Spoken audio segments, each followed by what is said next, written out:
Okay, let me unpack this Wonka sequel drama because honestly, it's been more chaotic than a Oompa Loompa factory shift. So, Simon Farnaby, the co-writer of the 2023 prequel, drops a cryptic quote about Timothée Chalamet wanting a sequel but being unsure about timing. Warner Brothers immediately denies any delay, then Farnaby backtracks on social media, calling the confusion a misunderstanding. But here's the thing, this isn't just a PR snafu, it's a window into how modern franchises are built, or collapse. Let me break this down. First, the box office. The first film made $630 million globally, which in Hollywood math means a sequel was probably greenlit before the credits rolled. But here's what people overlook, musical prequels are risky.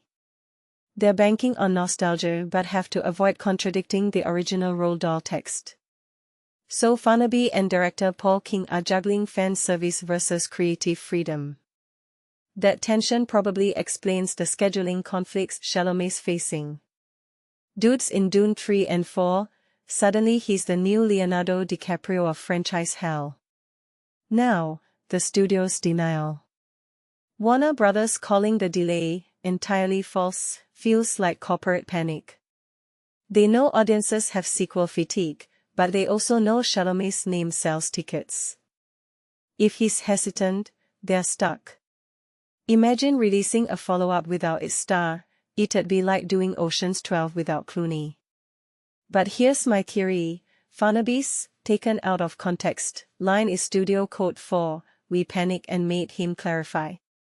Because in reality, these things do get delayed. Look at The Flash or Cyberpunk 2077. The real story here is how streaming pressures clash with theatrical franchise planning. Warner Brothers wants to keep Wonka fresh for HBO Max, but Chalamet's team is playing the long game. And let's talk about that Netflix animated sequel, Charlie vs. the Chocolate Factory. Why greenlight a competing follow-up story? Because the streamer knows the original book's copyright is public domain now.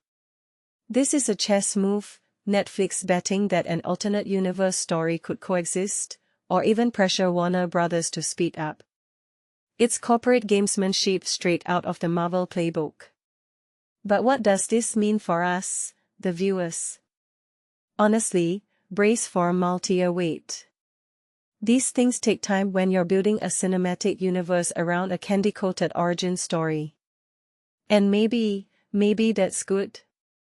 The first movie was divisive, some loved its whimsy, others called it soulless. A delayed sequel could mean more polish, or it could mean creative burnout.